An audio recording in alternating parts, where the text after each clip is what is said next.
बड़ी खबर आपको बता दें, दिल्ली में विधानसभा चुनाव की घोषणा होने में अभी वक्त है, लेकिन चुनावी फिजा गर्म हो चुकी है। बीजेपी ने पिछले दिनों दिल्ली में अपराध की बढ़ती घटनाओं के लिए घुसपैठियों को जिम्मेदार ठहराया था। अब दिल्ली के उपराज्यपाल विनय सक्सेना ने बांग्लादेशी घुसपैठियों के खिलाफ कार्रवाई के निर्देश दे दिए हैं, जिसके तुरंत बाद दिल्ली पुलिस एक्शन में आ गई है। दिल्ली पुलिस ने घुसपैठियों की पहचान के लिए विशेष अभियान शुरू कर दिया है।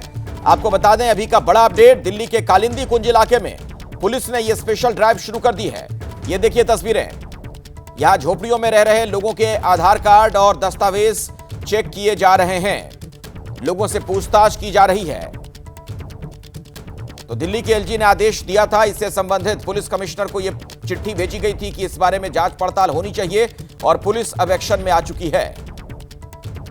राजधानी दिल्ली में अवैध रूप से रह रहे बांग्लादेशियों के खिलाफ दिल्ली पुलिस की जो मुहिम है वो लगातार चल रही है। तस्वीरों में आप देख सकते हैं कि इस वक्त जो दिल्ली पुलिस के अधिकारी हैं वो कालिंदी कुंज इलाके में मौजूद हैं, और जो यहाँ पर लोग मौजूद हैं उनकी पूरी डिटेल ली जा रही है और उनसे पूछा जा रहा है कि वो यहाँ पर कब से रह रहे हैं, कब यहाँ पर आए हैं। जिस तरीके से निजामुद्दीन के रहने वाले लोगों ने एक एलजी को खत लिखा था और उसमें साफ तौर पर यह कहा था कि दिल्ली के अंदर और आसपास के इलाकों में कुछ बांग्लादेशी हैं जो अवैध रूप से काफी सालों से यहां पर रह रहे हैं, उनके खिलाफ सख्त कार्रवाई की जाए। इसके बाद एलजी ने भी दिल्ली पुलिस कमिश्नर को लेटर लिखा है, जिसमें साफ तौर पर यह कहा है कि जो अवैध रूप से बांग्लादेशी रह रहे हैं उनके खिलाफ कार्रवाई की जाए और एक मुहिम छेड़ी जाए। उसी के चलते अब जो दिल्ली पुलिस की टीम है वो यहाँ कालिंदी कुंज इलाके में घूम रही है। तस्वीरों में आप देख सकते हैं कि ये जो पूरा इलाका है, यहाँ पर जो लोग यहाँ पर रहते हैं उनसे जो डिटेल है वो ली जा रही है। ये देखिए तस्वीरों में यहाँ पर भी काफ़ी जो लोग मौजूद हैं, वो यहाँ पर महिलाएं मौजूद हैं। उनसे एक बार आपका नाम बताइए, क्या नाम है आपका? मैं बोल दिया तो, मोहब्बर रहमान। कहाँ के रहने वाले हैं आप? मैं तो गांव आसाम में है।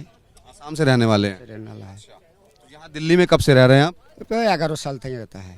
11 साल तक। 11 साल से? 11 साल से दिल्ली में आ गए थे। तो यहाँ आसपास कोई बांग्लादेशी भी रहता है आपके यहाँ पर?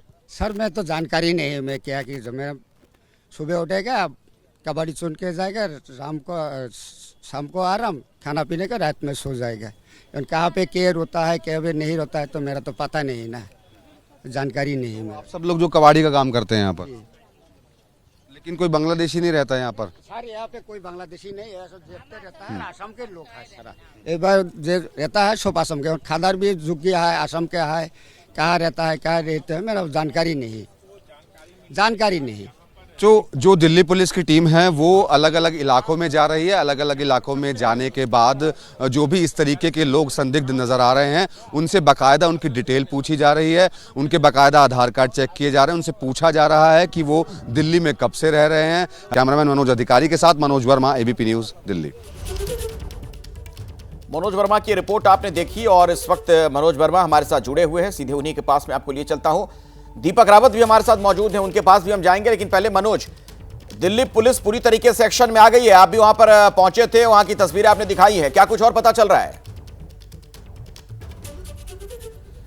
जी बिल्कुल, देखिए अखिलेश, अभी जो ड्राइव है वो दिल्ली पुलिस की खत्म नहीं हुई है। अभी मैं रास्ते में ही मौजूद हूं और तस्वीरें मेरे कैमरामैन मनोज अधिकारी आपको दिखाएंगे कि आगे की तरफ भी जो है दिल्ली पुलिस की जो ड्राइव है अभी लगातार जारी है। कालिंदी कुंज इलाके में तो दिल्ली पुलिस ने अपना ऑपरेशन किया ही था, जो स्पेशल ड्राइव थी वो चलाई थी। जितने भी लोग वहाँ पर मौजूद थे जो कबाड़ी का काम करते थे, पुलिस को ऐसा लग रहा था कि उनमें कुछ संदिग्ध बांग्लादेशी हो सकते हैं। यही वजह है कि पुलिस ने उनके आधार कार्ड चेक किए, इसके अलावा उनके जो और डॉक्यूमेंट्स है वो चेक किए गए। और अभी एक और जो ड्राइव है वो साउथ ईस्ट दिल्ली के इलाके में ही अभी चल रही है दिल्ली पुलिस की, और पुलिस को ये शक है कि यहाँ पर भी कुछ जो बांग्लादेशी हैं वो रहते हैं। इसके अलावा जो अभी अधिकारियों से हमारी बातचीत हुई है उनका साफ तौर पर यह कहना है कि अगर बांग्लादेशी पाए जाते हैं तो इनकी जानकारी जो है वो जल्दी FRRO को दी जाएगी और फिर इनको वापस से इनके देश में डिपोर्ट कर दिया जाएगा। तो अभी जो ड्राइव है वो दिल्ली पुलिस की खत्म नहीं हुई है। दिल्ली के तमाम इलाकों में इस तरीके की ड्राइव चल रही है कि जहाँ जहाँ पर पुलिस को ऐसा शक है कि वहाँ पर बांग्लादेशी हो सकते हैं, तो उन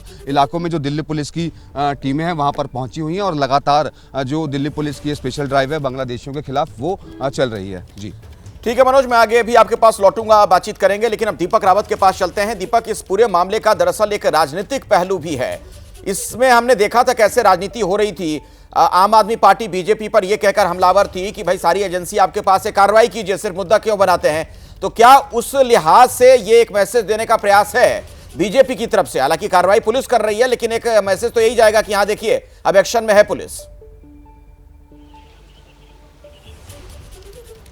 जी बिल्कुल अखिलेश, और ये इसलिए शुरू हुआ, इसका सिलसिला समझिए। पहले अरविंद केजरीवाल ने कुछ दिनों पहले प्रेस कॉन्फ्रेंस की और सीधे तौर पर ये आरोप बीजेपी पर लगाया कि बीजेपी का बीएलए का एप्लीकेशन फाइल करता है चुनाव आयोग के पास और कहता है कि 11,000 से ज़्यादा लोग ऐसे हैं, शाहदरा विधानसभा की सिर्फ बात करें, जो इलीगल तरीके से, मतलब ये कह रहे हैं कि इलीगल तरीके से रहते हैं। उनमें कुछ लोग ऐसे हैं, कुछ लोग ऐसे जो शिफ्ट हो चुके हैं या जिनकी डेथ हो चुकी है, यानी कि इनका वोटर लिस्ट से नाम काट देना चाहिए। अरविंद केजरीवाल ने कहा कि ऐसा ही चुनाव आयोग करने भी जा रहा है और यही वजह है कि उनका ये कहना था कि आगे आने वाले दिनों में और भी विधानसभा में होगा। उसके तुरंत बाद बीजेपी का जब इस पर रिएक्शन आया तो बीजेपी ने ये कहा कि ये वोटर लिस्ट से नाम काटने की बात कर रहे हैं, जबकि इन्होंने फर्जी वोटर जो है दिल्ली में तैयार किए हुए हैं, चाहे वो बांग्लादेशी हो, जो रोहिंग्या हो। लगातार पिछले 10 सालों में इनको बसाने का काम आम आदमी पार्टी की सरकार ने किया, ये बीजेपी का आरोप था। इसको लेकर भी जो बीजेपी के जो नेता हैं उन्होंने लगातार उपराज्यपाल से शिकायत की। उपराज्यपाल ने जब कल चिट्ठी लिखी तो उसमें उन्होंने इस बात को भी दर्शाया और कहा कि उनसे उलेमा मुलाकात करने आए थे, उनसे मुस्लिम प्रतिनिधिमंडल मुलाकात करने आए थे